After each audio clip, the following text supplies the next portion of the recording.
Boa noite para os amigos Anderson Volupec, Tel Kings, nosso amigo Luiz Navarro, Raul, Vadico, que é o nosso amigo Oswaldo, e o Rafael Volker.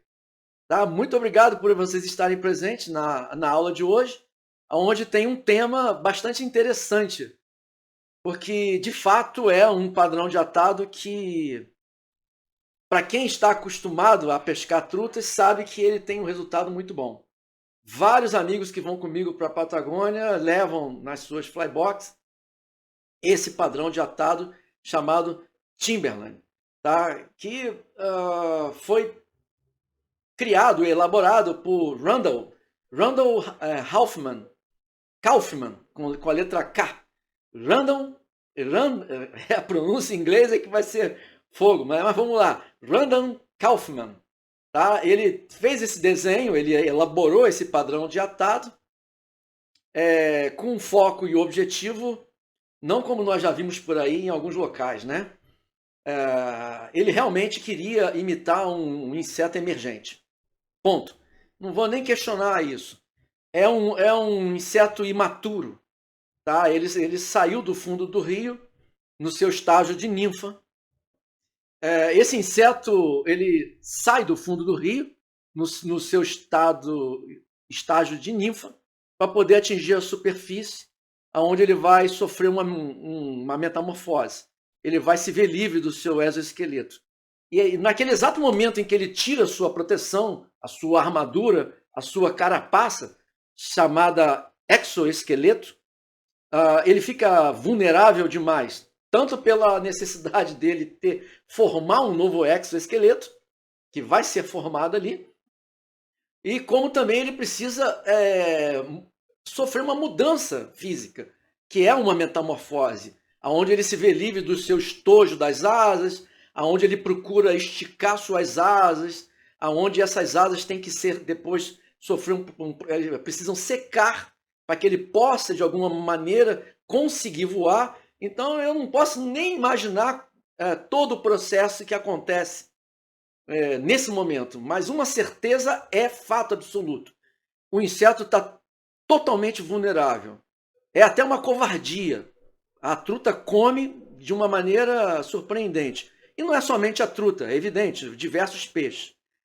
Inclusive a tilápia. Bateu o olho e ela vai partir ali, porque ela sabe que não tem que gastar energia. O peixe não vai se preocupar o tempo inteiro em ir em busca do alimento. A maioria dos insetos a maioria dos peixes que vivem em rios, né, eles ficam observando e nadando, olhando a correnteza à sua frente, porque sabe que o alimento vai vir dali.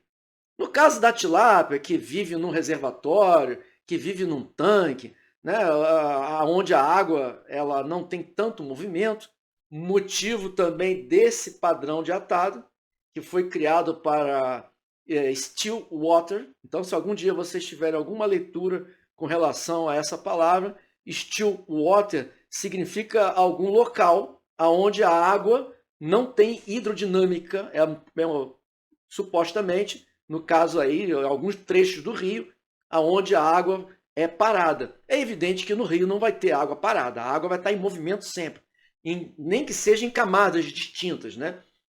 Sobre o leito do rio, próximas rochas, entre uma rocha e outra, ou seja, vai ter uma hidrodinâmica ali. E o still water é considerado um determinado trecho do rio onde a água está parada, não tem movimento. Numa represa, por exemplo, é evidente que o único movimento que a água vai ter é devido ao movimento do vento. É o vento que cria ondas e acaba gerando algum tipo de movimento na superfície do espelho d'água, né? E esse atado retrata exatamente esse ponto de fragilidade do inseto. Estando ele frágil, vulnerável, vai ser alimento na certa. Por isso que a maioria das vezes que um inseto você pode vir a observar de alguma maneira o interior do estômago do peixe, você vai encontrar uma quantidade muito grande de inseto imaturo, porque é a dieta básica do peixe, é comer o inseto ainda no seu estágio imaturo, seja ele como ninfa, seja ele quando estiver vulnerável na superfície da água com o emergente. Por isso que leva esse nome. Esse atado foi criado originalmente em 1960, acredito eu, em função de muitas pesquisas que eu fiz na internet. E também fiz busca em livros, né? Para quem curte um bom livro, né? Esse livro aqui faz parte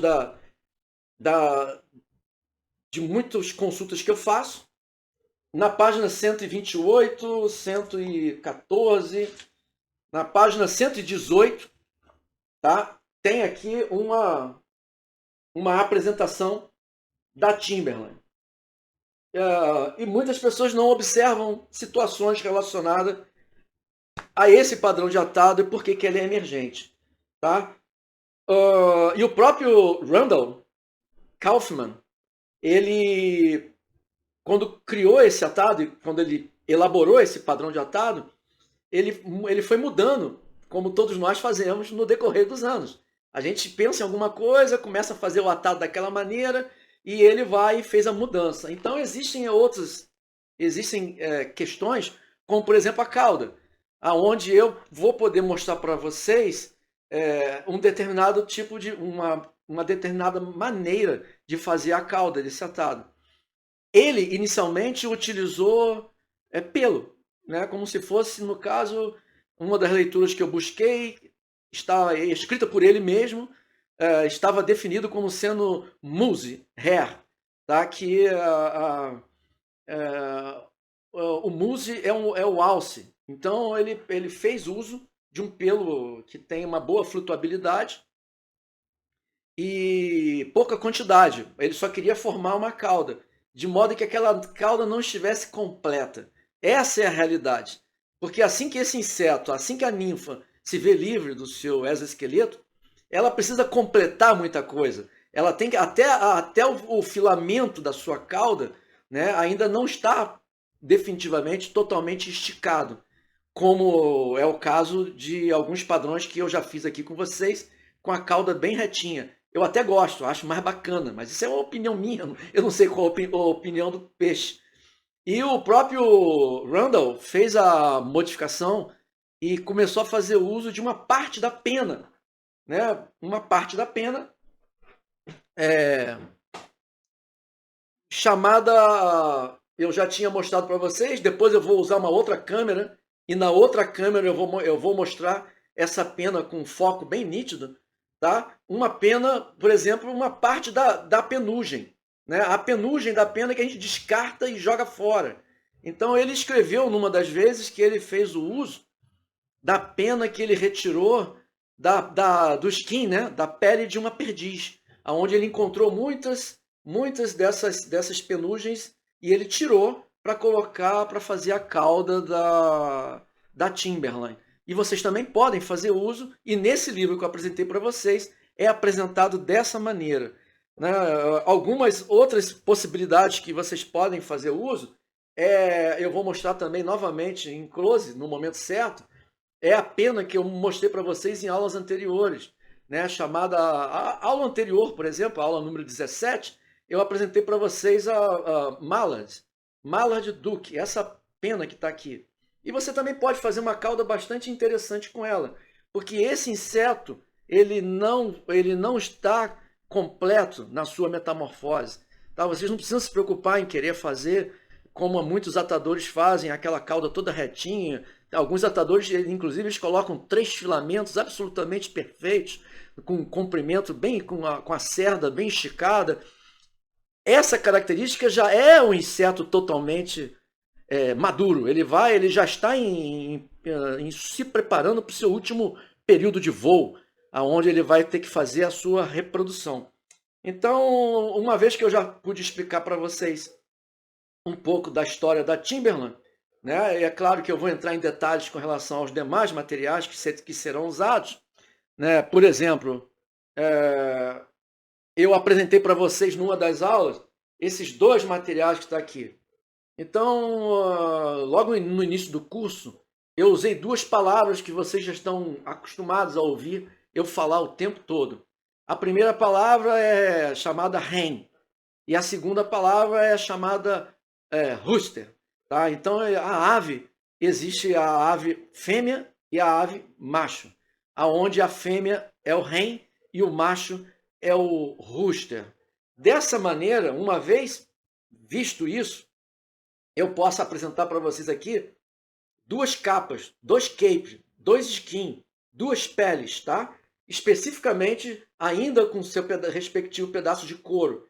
Só que são penas diferentes, de bichos diferentes, com características diferentes. E essa é a parte mais difícil para todos nós, com certeza, é adquirir esse material. E para vocês adquirirem esse tipo de material, é necessário fazer busca. Hoje eu pude fazer busca rapidamente, conversei rápido com Conze, com Marcos Conze. Ele é o dono da loja Fly Pesca. Acessei o site dele, dei uma olhada e encontrei materiais que são interessantes para vocês. Então eu tenho muita liberdade para poder apresentar para vocês qualquer fly shop. Eu posso indicar, porque eu sou totalmente independente, totalmente livre. Eu não tenho patrocínio, não tenho que me preocupar com nomes, né? Não tenho regras com relação a isso. Então, se algum de vocês estiver procurando soft record, tá? Eu encontrei lá na loja do Fly Pesca, do Marcos Conze, uma capa bastante interessante. E ela é também toda carijó, como essa que está aqui. E o preço muito bom. O que eu preciso explicar é a diferença. Porque na aula teórica que eu apresentei com relação ao material de atado, não sei se foi na aula na aula número 4 ou se foi na aula número 5, agora a memória pode estar falhando. Eu apresentei para vocês certas partes do corpo da ave aonde se retira a pena. Eu não estou me referindo à pele inteira, ao skin completo, né? Eu estou me referindo a partes determinadas aonde há a retirada dessa parte da pele da ave e para que possamos aproveitar a pena. Então, toda vez que vocês ouvirem a palavra neck, que significa pescoço, está caracterizando um corte específico, tá? Aonde tem uma determinada parte ainda do pescoço da ave aqui. Então, para quem viu as fotografias que eu apresentei com relação à ave, à galinha, ao hen, à ave fêmea, e também apresentei do rooster, existe uma seção atrás das costas dela, onde é retirada essa parte da pena. Então, especificamente, esse cape que está aqui, eu inclusive usei essa palavra cape, porque o cape inclui um pedaço do neck e um pedaço das costas da ave, tá? É o material correto, indicado, apresentado pelo Randall Kaufman para fazer uso para as asas da Timberline. Isso não quer dizer que você só tenha essa opção. Eu só quero explicar que existe diferença. A proposta desse curso é essa. Eu não quero apresentar atado nenhum. Se eu quiser apresentar atado, eu faço aqui uma gravação de 10 minutos e apresento atado. Não é isso. Eu quero que vocês compreendam a diferença para que vocês possam fazer a compra com sabedoria. Tá? Essa outra parte aqui também tem um pequeno pedaço do neck do animal que foi cortado. É uma pena bem pequenininha. Só que existe uma particularidade. Tá? Não é da ave fêmea, é do macho. E é diferente. Então eu tenho dois necks aqui. Porém, de uma ave fêmea e de uma ave macho. E isso traz diferença com relação ao formato da pena, a pena ser mais frágil, ser mais espigada, ser mais lanceolada em formato de lança. E são características que a pena tem. E eu vou mostrar isso na câmera número 1, em detalhes em close. Alguém quer fazer alguma pergunta nesse momento com relação a essa questão da pena? Porque eu vou voltar em close, tá bom? Um assunto que eu toquei na última aula e eu não pude mostrar porque realmente passou aqui em cima do meu computador, com relação a vocês guardarem, tá? Guardar o skin. Mantenham sempre o skin, a pele, o contato da pele direto numa superfície que possa absorver a gordura animal. Porque ainda existe um pouco de gordura animal aqui, embora tenha sido tratado. Tanto é que vocês podem ver aí, ó, aparece estampado, como se fosse um carimbo, o formato da capa, do skin, né? Exatamente como eu recebi. Né? Eu recebi esse skin exatamente dessa maneira que está aí. Ó. Tá? É da marca Mets, tá? E aqui ao lado está escrito Grade. Grade porque é considerado uma pele fina, uma pele com características de uma pena, né, uma pele da ave que contém penas de qualidade. Então eles chamam de Grade 1, Grade 2, ou alguns fabricantes, alguns distribuidores desse material utilizam a palavra bronze, silver ou outros nomes parecidos para poder indicar qualidade. Tá? Aqui no caso, eu prefiro trabalhar agora com foco no atado. Outro elemento que nós vamos fazer uso é com relação ao corpo da Emerja. Tá? Eu tenho preferência de usar o dubbing. E esse dubbing que está aqui, eu vou mostrar em close também, tá? Está escrito beaver, tá? Que significa castor. Então é o subpelo, é o underfur, é o subpelo que tem no castor. E ele realmente é muito macio. Né? E esse blister já vem com uma coloração que muito me agrada. Com relação ao dubbing, eu também encontrei na loja do Conze o blister do Harris Air, que é do Coelho, que também tem uma característica muito parecida com esse. E eu gosto de trabalhar também.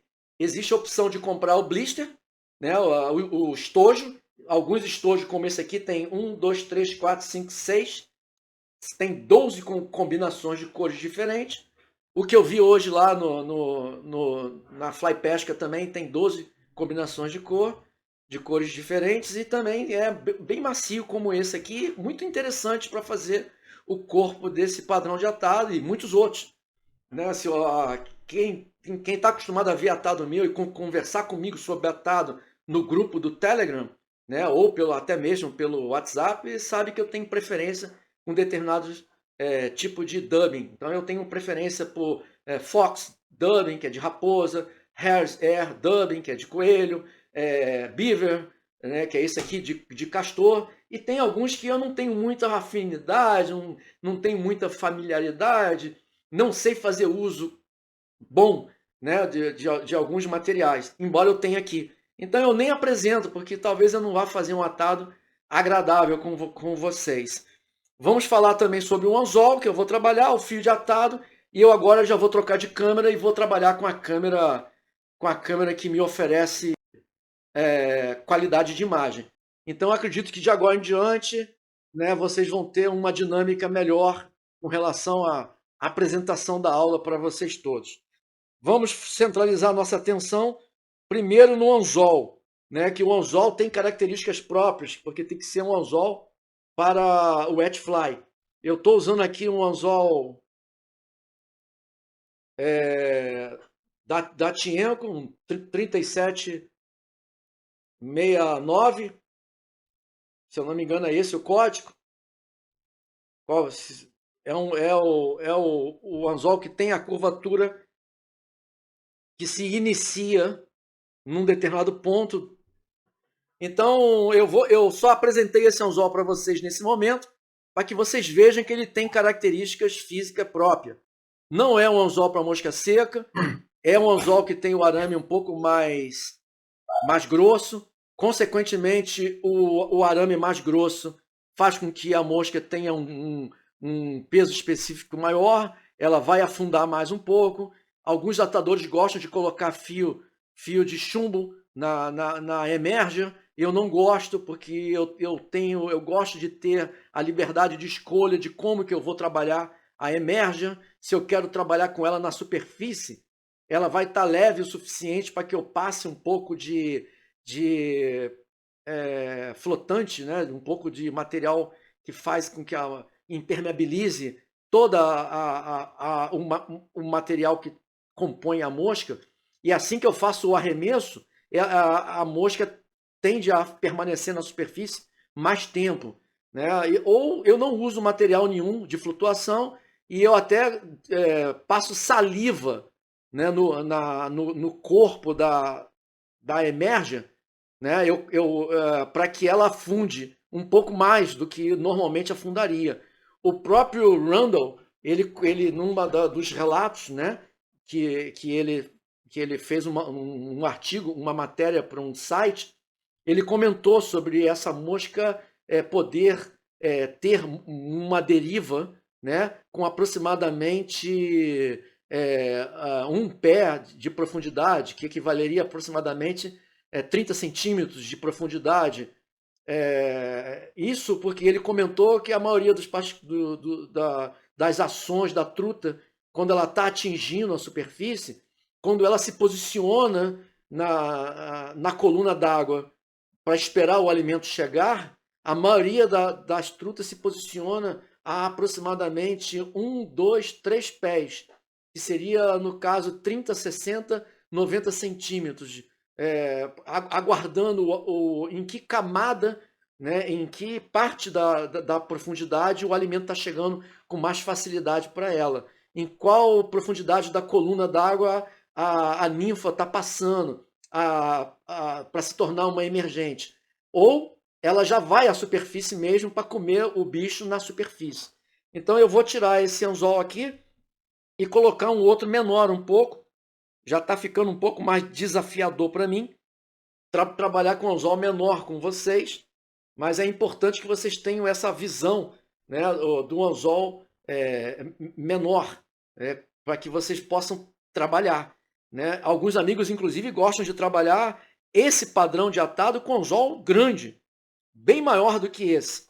Esse anzol especificamente que eu separei aqui agora, tá? É tamanho... Deixa eu ver na minha tabelinha. Essa aqui é tamanho 12. Tá? É muito importante que eu me referencie a essa questão com vocês, porque todos os amigos que estão participando dessa videoconferência, pelo menos uma boa parte deles, ainda não pôde comprar anzóis de fabricantes diferentes para poder comparar. Então é muito capaz de você comprar um anzol número 12, o Wetfly, fabricado pela Fallen Mill, por exemplo, e você colocar ele ao lado do mesmo anzol número 12, fabricado pela Tienco, e você perceber que existem pequenas diferenças proporcionais com relação ao tamanho, ângulo do olhar do anzol, posicionamento da farpa e etc. e tal. Então eu vou trabalhar com esse aqui, com vocês, e eu vou seguir alguns conceitos que eu já fiz em várias aulas anteriores. O primeiro conceito é que é a inicialização e a finalização do fio de atado, né? Hoje, por exemplo, vocês estão percebendo que esse meu anzol não tem pinta branca nenhuma. E nas aulas anteriores eu usei uma pinta branca como referência, né, de onde indexar o início da colocação do fio de atado. Tá? Então, nesse caso, eu escolhi hoje, o meu fio de atado que eu escolhi hoje é cinza, fabricado pela Unithread, e também é fino, o bastante, da maneira que eu gosto. É 8/0. Novamente, eu vou mostrar para vocês como eu não faço. Isso não quer dizer que vocês devem fazer da mesma maneira. Mas eu não gosto de colocar o fio de atado indexado aqui, ó, na curvatura do anzol. Tá? É um hábito meu liberar um espaço para poder trabalhar. Então eu sempre coloco o fio de atado recuado um pouco atrás, aproximadamente 2 milímetros atrás da curvatura ali, perto do pescoço da curvatura do anzol. A primeira volta que eu dei foi só para indexar. Tá? A segunda volta eu já vou levando o fio de atado para trás. Tá? E vou permanecer colocando algumas voltas o suficiente para que em algum momento eu possa largar o bobbin, como eu estou fazendo aqui agora. Eu simplesmente larguei o bobbin e eu posso, com o peso dele, ele dá tração suficiente para que eu possa cortar o fio de atado excedente. Alguns pescadores, alguns atadores não gostam. Alguns atadores não gostam de fazer o corte dessa maneira porque existe um desperdício. Também já mostrei para vocês outras maneiras para poder colocar com o mínimo de desperdício possível, tá? Outra dica que eu dei muito para vocês com relação ao iniciar um atado de uma wet fly é que vocês levem o feed atado até 50% do comprimento da haste, tá? E vocês vão ver que é uma situação bastante interessante, porque você vai criando hábitos de sessão, de onde trabalhar. Aonde eu vou trabalhar? Eu vou trabalhar somente essa parte aqui da haste do anzol. Tá? Isso não quer dizer que você é obrigado a respeitar isso. O importante para mim é que eu transmita para vocês o porquê que eu faço dessa maneira, porque eu vou seguir uma técnica de medição para que os meus atados fiquem o mais parecido possível um com os outros. Tá? E é evidente que qualquer outra variação que possa ser feita aqui é totalmente aceitável. Tá? Uma outra questão que eu não apresentei para vocês em aulas anteriores, eu vou apresentar hoje. Acredito que quem assistiu a aula de quinta-feira passada está ciente, né? Porque eu toquei nesse assunto. Eu vou ensinar para vocês uma técnica para que possam fazer uma boa base de montagem da cauda. Tá? Então eu tenho aqui o fio de cobre que eu estou apresentando para vocês, fabricado pela UTC, tá?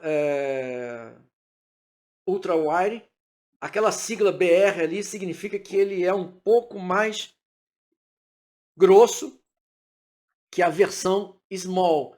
Então, eu já expliquei para vocês que esse carretel de fio de cobre, ele pode ser vendido como Extra Small, Small, BR ou médio, né? Esse aqui é um nível abaixo do médio, tá? E um nível acima do SM, do Small. Já expliquei para vocês também qual é o procedimento que eu faço para tirar o fio de cobre e poder prender. Tá? Então eu sempre tiro essa tampa de borracha que está aqui. Tá? Eu tiro a quantidade de fio de cobre que eu vou trabalhar, né? E eu corto. Alguns amigos não gostam de cortar, gostam de trabalhar com fio de cobre de pendurado. Isso também não é problema nenhum fazer isso. Tá? Vocês simplesmente tirem uma seção um pouco mais longa, como essa que eu estou mostrando para vocês. Vocês podem transpassar pelo carretel, dessa maneira que eu estou mostrando. Você está transpassando de um lado ao outro e você pode voltar essa peça de borracha travando todo o conjunto. Tá? Uma vez feito isso, eu vou estar com o fio de cobre travado, preso no seu respectivo sede, no seu devido local, e eu posso trabalhar a minha montagem com a bobina de pendurada. Existem alguns amigos que têm morsa, que tem suporte para poder colocar algum outro fio de pendurado.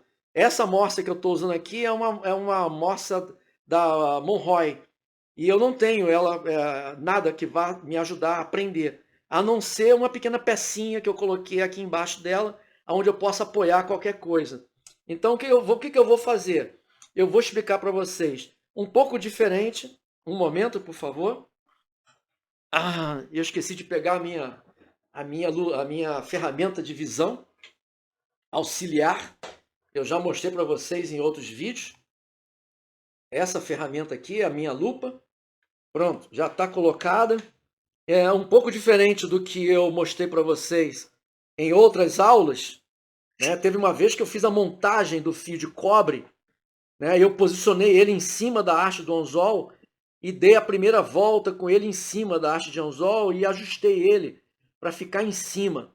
Então, se vocês observarem, ele está exatamente em cima. Tá? Eu estou enrolando o fio de atado de modo que ele permaneça em cima da haste. E eu não quero isso. Tá? Eu não quero isso nesse atado. Tá? Nesse atado aqui eu vou fazer diferente. Tá? Então eu vou tirar as voltas que eu coloquei. Tá? E eu vou colocar o fio de cobre lateralmente. No caso, eu estou colocando ele para o meu lado, porque fica mais fácil de eu trabalhar, né?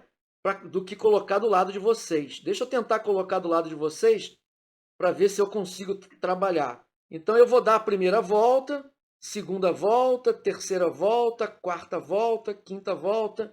Vou deixar o bob cair e eu vou verificar se o fio de atado, se o fio de cobre, ele está exatamente na lateral. E eu vi que ele não está, então eu estou fazendo um pequeno ajuste aqui, eu estou puxando ele, porque eu consigo movimentar. Tá? Agora eu vou dar uma pequena tração nele aqui para esticar ele, e vou continuar enrolando ele, colocando o fio de cobre na lateral da haste do anzol. Uma vez feito isso, tá? Vocês não estão conseguindo ver, mas eu agora vou poder mostrar. Uma vez feito isso, vocês observem que eu ganhei aqui, uma área útil, para que eu possa ter uma base de apoio para a montagem da cauda. E por falar em montagem de cauda, né, o nome dessa técnica se chama tailing. Toda vez que nós vamos fazer uma técnica qualquer, aonde vai fazer a montagem da cauda de uma ninfa, ou de uma mosca seca, ou de uma emerja, nós estamos usando uma técnica chamada tailing. Tá? Que são técnicas que o atador usa para poder fazer a montagem da cauda para que ela fique da maneira que ele quer, e não da maneira que o anzol quer ou da maneira que Deus quiser. Tá? É uma maneira que você determina. Você está impondo essa questão. Tá? E lembrem-se também que eu vou respeitar, né? Nas últimas aulas eu respeitei, e nessa aula eu vou respeitar também o ponto de parada. Observem que é uma das poucas vezes que vocês vão ver eu levar o fio de atado até o final no ponto de parada. Nas outras aulas que eu dei para vocês, eu não levei o fio de atado indexando dessa maneira que eu estou indexando aqui. Tá? Porque eu ensinei vocês a montar a técnica de tailing que eu ensinei para vocês em aulas anteriores. A montagem da cauda é feita diretamente sobre o aço do anzol. Porém, para alguns amigos, tem trazido dificuldade. E o meu objetivo de hoje é exatamente fundamentar vocês a fazer uma base estrutural para poder montar a cauda de modo que ela tenha onde ter apoio. E eu acabei de fazer isso usando o próprio fio de cobre, com essa finalidade. Tá? Eu vou indexar no ponto correto, deixa me ver onde é o ponto correto. Já expliquei para vocês que no anzol de wet fly o ponto correto não é a farpa. Tá? O ponto correto é um ponto qualquer entre a ponta e a farpa. E eu já escolhi que eu vou indexar nessa posição. Tá? Esse material que está aqui eu apresentei para vocês numa aula anterior. Tá? Isso. Coque de Leão na cor marrom. Deixe-me tirar da embalagem que fica melhor de vocês verem como é que você recebe, às vezes, um material enviado pela Witching Farm. Tá? Tailing Pack. Né? Tailing Pack significa que é um pacote vendido especificamente pela Witching Farms com o objetivo de fazer a cauda. Né? E eu também já tinha mostrado para vocês essa questão de retirar uma dessas penas desse leque que ela vem. Observem que não é uma pena linda, maravilhosa em termos de porção, né? Mas é o suficiente. Ou compra um tailing pack, ou compra um pacotinho com algumas dessas penas dentro. Eu já havia separado aqui em aula anterior uma quantidade, né? Eu tenho aqui comigo até hoje, está aqui, ó. Observem que é o mesmo material, tá? É o mesmo material de uma aula anterior que eu fiz a montagem. Observem também que essa pena vem junto com ela uma quantidade muito grande de fluff, que seria como se fosse o marabu, e você pode fazer uso desse fluff para fazer a cauda, por exemplo. Né? Você pode buscar eu estou aqui selecionando uma parte que eu possa juntar aqui e fazer o fluff mais parecido possível com o que está no livro, na Bíblia do atado, né? A Bíblia do fly tie. Né? Eu não vou conseguir fazer um agrupamento totalmente alinhado da mesma maneira que com marabu nenhum você consegue. Observe que eu puxei uma porção, arranquei uma porção desse marabu que está aqui, e observem também que ele não é alinhado. Observem que ele não é alinhado. tá? Mas fica uma cauda muito semelhante com a cauda que estava sendo oferecida no livro da Bíblia do Atado, Fly Time, Bíblia, a Bíblia do Atado, Bible. Tá? Então eu tenho aqui, ó, usei uma troca de mão rápida e vocês podem colocar, por exemplo, esse material. Inclusive o Randall Kaufman pede para que seja mais curto, né? Essa evolução que utiliza Marabu aconteceu 20 anos depois. Ou seja, o Randolph fez o primeiro atado da Timberline em 1960 e ele foi desenvolvendo um atado até chegar ao uso desse material que está aqui em 1980. E a técnica do alinhamento é a mesma, né? Você mede o tamanho que você quer, troca de mão, posiciona e prende, tá? E aqui eu posso, por exemplo, nesse momento, observem como fica muito, muito, muito parecido com a cauda apresentada no livro, né? Ideia do nosso amigo Randolph. E eu hoje quis mostrar para vocês, né, na página 118, na página 118 está aqui, ó.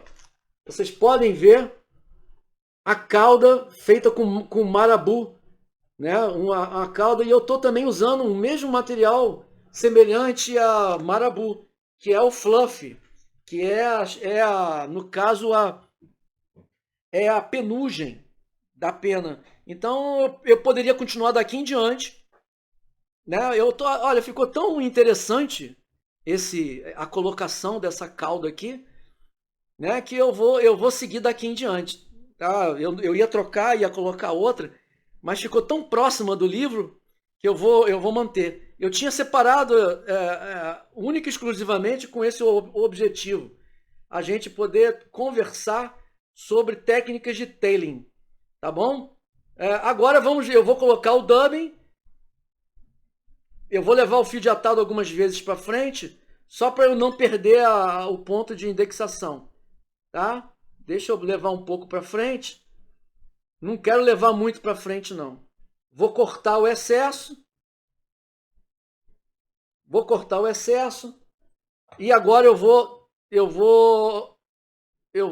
manter essa distância e eu vou agora ajustar o dubbing. Eu havia explicado uma vez para vocês que se você levar o fio de atado um pouco para frente, como eu fiz aqui, vocês mantenham, não leva o dubbing até colar no anzol, não. Mantenha o dubbing um pouco distante, aproximadamente uns 5 milímetros distante, uns 6 milímetros distante, com um único objetivo só, tá? Um único objetivo.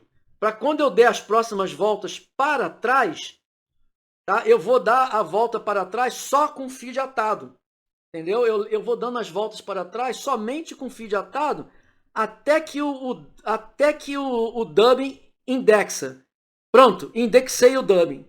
Uma vez indexado o dubbing, eu vou levando ele para frente, fazendo fazendo o shape, fazendo a silhueta, tá? Pronto, eu já tenho aqui uma silhueta bastante interessante.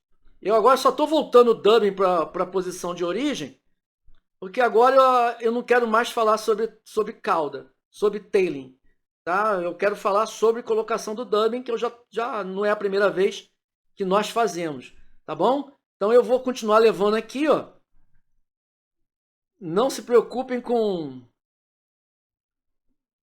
Eu me preocupo sim, aguenta aí que eu me preocupei sim, pera aí. Aí é coisa de professor transtornado, tá? Eu tô cortando um pouquinho mais aqui o excedente, tá bom? Tô cortando aqui um pouco do excedente do Marabu, para que eu possa camuflar ele melhor, para que eu possa esconder ele melhor, tá? Para ele ficar invisível, tá? Então eu tenho aqui, eu já tenho o dubbing colocado, vou dar um shapezinho nele de conicidade, tá? Dar um shape de conicidade, ótimo. Deixa eu dar um acerto aqui no dubbing. Gente, eu ato como se fosse para mim, tá? Se fosse diferente disso, eu não ia estar aqui mostrando para vocês como é que eu faço. Deixa eu dar só uma extravasada no meu transtorninho aqui. Pronto. Agora eu vou começar a engrossar o caldo aqui para ele adquirir a silhueta que eu quero. Vou pegar um pouquinho mais de material do dubbing, que já está acabando ali, e eu estou sem material na minha mão. Ele voou aqui de cima da minha bancada. Poxa, eu não esperava que o vento fosse tirar. Mas tá tão quente hoje que eu tive que ligar o ventilador.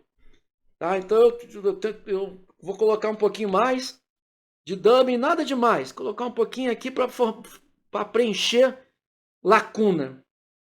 Vocês observem que eu naturalmente comecei a colocar mais volume para ficar mais grosso, porque eu quero respeitar a conicidade do corpo do inseto. Tá? Então eu não vejo mal nenhum em colocar um pouco mais de material para me ajudar nessa questão de fazer volume. Tá? Então eu já vou enrolando, já vou ganhando volume, já vou ganhando forma. Já tem 2 pontos de transtorno meu aqui que eu já vou resolver. É claro que vocês já sabem o que está me incomodando. Né? O que está me incomodando são esses spikes aqui de pelo. Esses spikes que tem aqui, essas espigas de pelo que estão aqui, está me incomodando. Mas eu não vou tirar minha concentração nesse momento, não.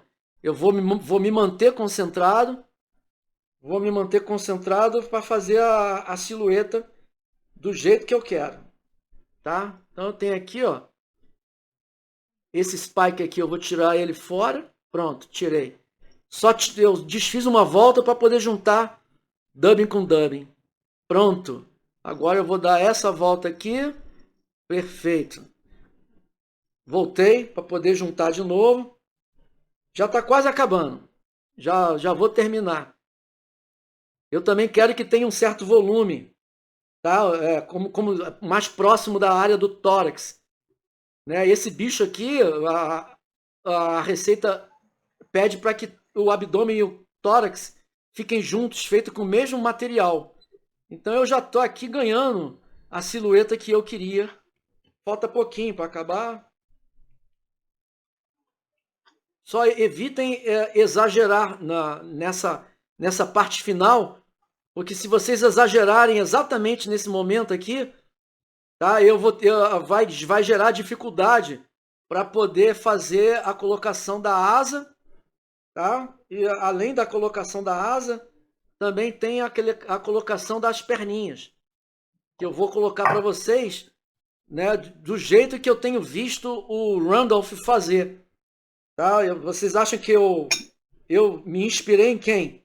Para fazer as perninhas separadas, né? Então vocês podem ver aqui, ó, que eu já estou quase lá. Eu peço um instante, por favor, novamente. Pronto, eu coloquei o microfone do Beto no mute. Beto, qualquer coisa você pode abrir o seu microfone aí e me questionar, tá bom? Então agora eu estou aqui continuando aqui a fazer a colocação. Já vou terminar aqui mesmo, que eu tenho que ter área livre. Já tenho área livre aqui para fazer o meu trabalho. Pronto. Já tenho o corpo. O meu transtorno está sendo sanado aqui agora. Pronto, já dei uma sanada no meu transtorno. E eu agora já vou fazer aquela colocação da segmentação. Né? Vocês estão vendo o fio de cobre desse lado aqui porque eu terminei ele para o lado de vocês. Tá? Eu enrolei o fio de cobre, o fio do dubbing num sentido, e é um hábito meu enrolar o fio de cobre no sentido oposto. Tá? A cauda ela vai ter essa penugem mesmo, segundo o nosso amigo Randolph Kaufman, que mudou a receita. Segundo ele, dá mais vida para emergente, para emerger. E ele tá certo, dá movimento. Lembre-se de abrir uma segmentação espiralada, tá? Observem que eu escolhi fio de cobre preto, né? Foi proposital, além de melhorar a visão de vocês, eu gosto, entendeu? Então eu gosto de segmentar o abdômen com fio de cobre preto. Lembre-se também que vocês podem fazer essa segmentação mais espaçada, de acordo com a preferência. E agora eu vou finalizar o travamento do fio de cobre, tá? A primeira volta, a segunda volta, a terceira volta. Agora eu vou rebater o fio de cobre para trás e vou dar 2, 3 voltas na frente. 1, 2, 3. Pronto. Uma vez feito isso, eu já posso, como o fio de cobre terminou por baixo, eu posso simplesmente segurar o anzol e movimentar ele para quebrar. Tá? Eu já tenho aqui a segmentação. Outra questão também, eu não faço, tá? É ficar passando brush, escova, para poder pentear o dubbing para trás. Tá? Você pode fazer isso se você quiser. Tá? Isso fica com preferência do atador. A maioria dos atadores, como é o caso do Randolph, que criou esse atado, ele explicou numa das entrevistas dele que o dubbing é feito dessa maneira, colocado dessa maneira, para que ele tenha realmente um momento da metamorfose, uma aparência mais parecida com o corpo da ninfa, quando ela se vê livre do exoesqueleto. Ela fica meio estufada. Fora isso, também tem a questão da possibilidade de estar imitando uma pupa de uma Cádiz, que acabou de chegar na superfície e também está sofrendo um momento de metamorfose. Se bem que para isso eu prefiro fazer uma pupa mesmo, eu prefiro fazer um atado mais parecido com a pupa da Cádiz. Muitos atadores definem como essa Timberline como sendo uma imitação de uma efêmera, numa casa de uma Mayfly, no seu estágio emergente, como também estaria imitando uma Cádiz no seu estágio emergente. Outra questão aqui, que eu já tinha mostrado para vocês e falei que ia mostrar em detalhe, né? Ia mostrar em close. Eu tenho aqui a capa, o neck, aqui está o neck, hen, tá? Da galinha. Então a pena tem características próprias, tá? Ela tem a ponta mais arredondada, totalmente diferente do que seria a proposta do livro, né? A proposta do livro é que você faça uso dessa pena que está aqui, quer ver? Eu vou mostrar para vocês. Né? Deixa-me pegar aqui uma pena mais adequada que eu separei. Essa pena que está aqui, por exemplo, eu separei logo duas.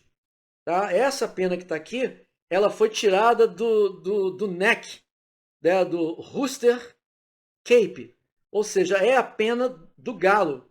Tá? Então a proposta de quem fez esse atado aqui, do Randolph, né? Que no caso ele não usou, a proposta dele é usar o outro material, mas o autor desse livro, da Bíblia do Atado, ele faz a proposta que você tire daqui, certo? Você vai puxar essas cerdas todas para trás e você vai fazer um corte para que você possa se ver livre, né? Você possa se ver livre dessas cerdas e faça uso dessa peninha que está aqui para fazer as asas. Só que é muito fino.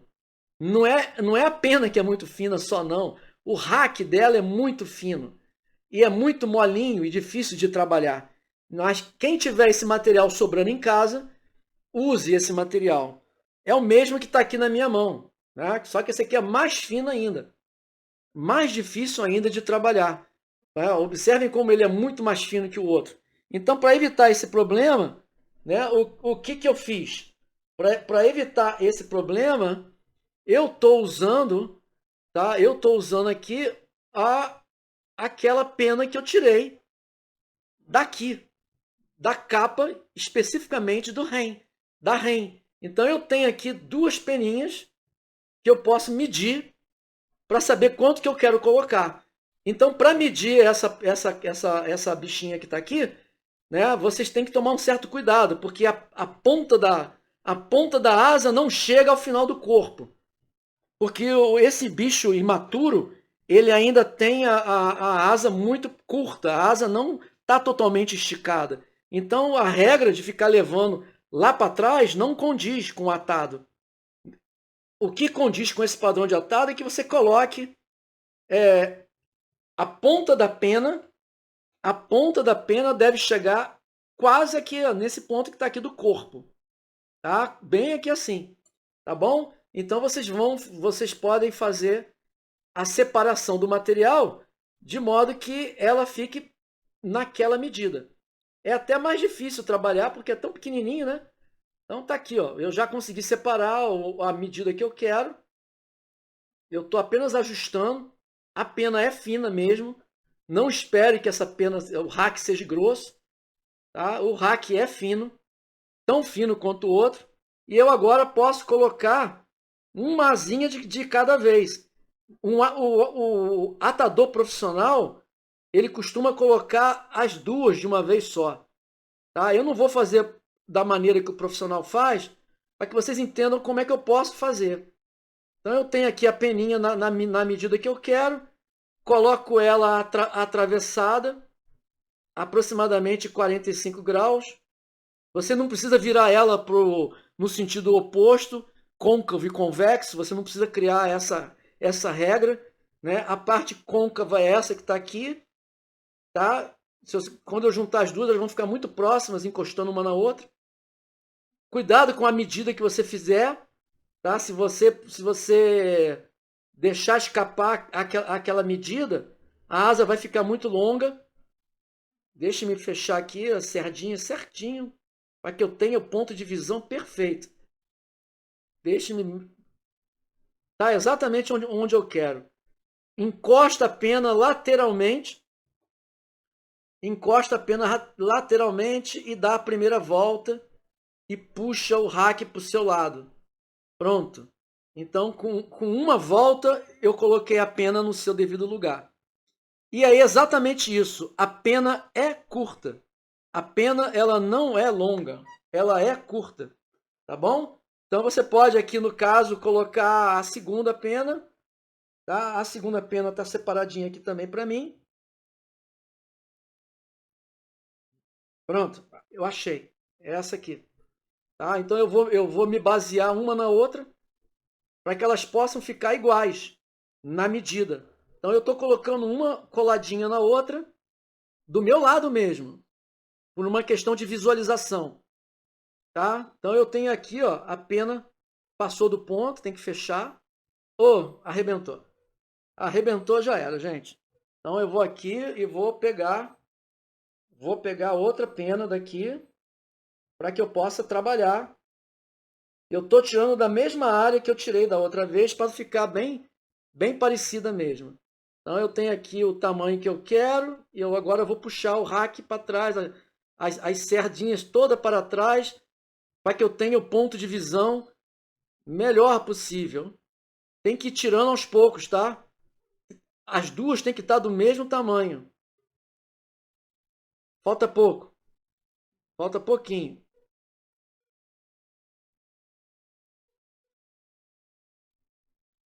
Pronto, consegui. Agora eu vou colocar a outra pena do outro lado, também a 45 graus. Vou encostar as pontas das duas para ficar próxima e vou prender do lado do anzol. Vou dar uma volta também, duas voltinhas, e vou puxar o rack para o lado para poder ficar exatamente do lado. E vou comparar. Elas estão apontando uma com a outra. As duas estão coladinhas aqui uma na outra. Ela vai molhar e vai ficar exatamente assim. Agora eu vou levar o fio de atado um pouco mais para frente. E agora eu vou fazer o que o nosso amigo Randolph sugere. Tá? Eu agora posso cortar o material excedente. Eu posso cortar o material excedente. Tá? E posso fazer o colar que ele sugere. Tá? Vocês podem, por exemplo, quem não quiser fazer o colar, eu já expliquei para vocês uma das soluções que eu dou. Né? Uma das soluções que eu dou é usar esse material aqui para fazer só as perninhas de baixo. Tá? Ele sugere que você pegue um soft hackle, uma pena de soft hackle. Então, o que eu fiz aqui? Tá? Eu tenho essa pena de soft hackle sobre a minha bancada, que seria, no caso, por exemplo, essa que está aqui. Né? Mas eu vou mostrar para vocês. Vocês podem aqui usar duas técnicas aqui, né? Essa pena de soft hackle aqui. Eu só vou escolher a cor, né, mais adequada para que combine com a cauda. E no caso, a minha preferência é essa combinação daqui de cor. Ela já é toda carijosinha. Então, o que você pode fazer aqui? Você vai pegar uma das penas finais, né? Desculpa, esqueci de explicar. Aqui é a parte próxima do pescoço, né? Aqui é a parte próxima do pescoço e aqui é a parte final da ave. Então você vai pegar uma pena que esteja próxima do pescoço da ave, como essa que está aqui, por exemplo, está sozinha. Aqui, ó, tirei, tá? E vou rebater as cerdas para trás, de modo que eu faça o colar, tá? Vocês fazem dessa maneira que está aqui assim, tá? Para fazer o colar, tá? Então eu vou fazer o seguinte, eu vou mostrar para vocês como é que eu faço esse trabalho, tá? A primeira questão que eu faço aqui é morder o rack, a ponta. Eu vou fazer de maneira mais visível possível para vocês, tá? Eu abro o meu alicate, encaixo ele no rack, solto e rebato as cerdas para trás, assim, dessa maneira, tá? Então eu já preparei a pena para fazer o colar. Agora eu vou tirar a pena do alicate e vou botar a pena lateralmente para mim, do meu lado, com a ponta para frente, e vou dar uma volta, posicionar, duas, já estou puxando um pouquinho as penas para trás, três, tá? Dei 3 voltas e parei no olhar do anzol. 4 voltas, parei no olhar do anzol. Agora o que eu vou fazer? Eu vou rebater essa ponta para trás para poder morder ela com fio de atado. Tá? Você puxa essa ponta para trás e agora você pode enrolar de volta mais 4 voltas, levando para próximo da asa. E agora você pode cortar esse rackzinho aqui que está sobrando.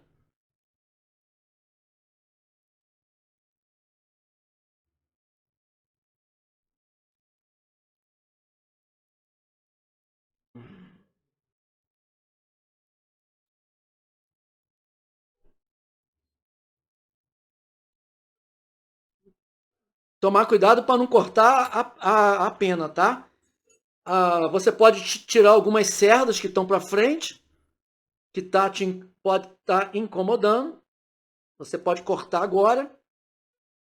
Uma das vantagens da morsa rotatória é a possibilidade que você tem de girar o anzol dessa maneira que eu estou girando e poder fazer um trabalho mais fácil, com mais fácil visualização.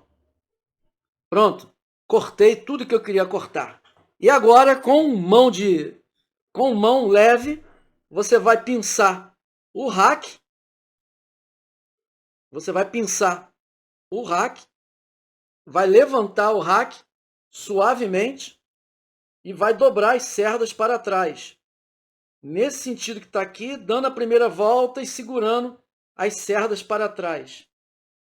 Depois você vai levantar de novo e vai puxar as cerdas para trás, levando o rack para frente.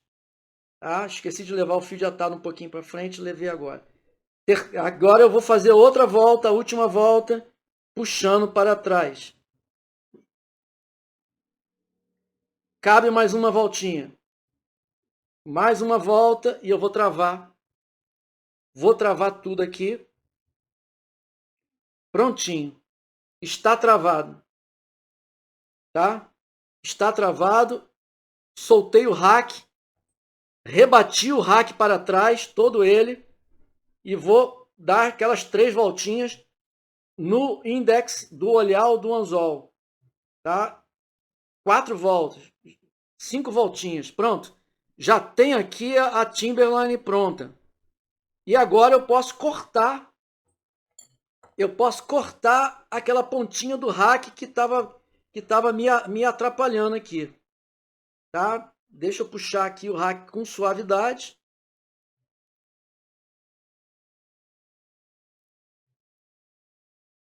Tá aqui, ó. Puxei ele para frente. Puxei ele para frente, o rack. Vocês podem ver que junto com ele veio algumas cerdas também.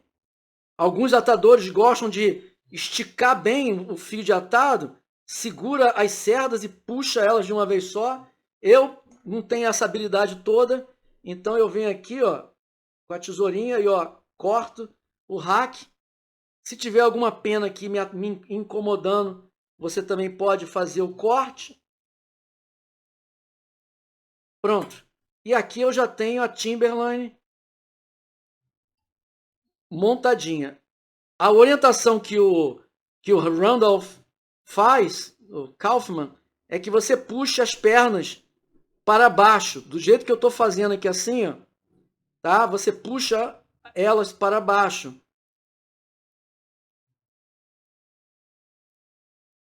Pronto. Já tá bem puxadinha para baixo. Olha como fica bacana. E agora você vai finalizar a cabeça, dando o formato que você quer, tá? Eu já consegui o formato que eu queria. O formato final eu faço com a ferramenta. O formato final eu faço com a ferramenta. Vocês não devem estar observando alguns macetes meus que eu uso muito quando eu estou trabalhando na finalização. Mas eu vou tentar explicar para vocês. A primeira volta do fio de atado que eu dou lá rente ao colar. A próxima volta eu levo para frente. A terceira volta eu encosto no olhar e deixo escorregar. Pronto, eu já fiz o whip finish. Isso me deu uma silhueta na cabeça do jeito que eu queria. Se eu achar que está pequena demais, eu posso fazer o enchimento na mão. Tá? Eu posso ir fazendo um enchimento na mão e posso finalizar ali mesmo, aonde eu estava alinhando. Tudo é uma questão visual agora de você querer fazer a finalização uma volta em cima da outra no mesmo lugar, se você quiser. Isso faz a cabeça ficar mais arredondada. Pronto. Estou satisfeito. Interrompi, cortei. As 2 asinhas estão aqui em cima, tá? E aí está a Timberline.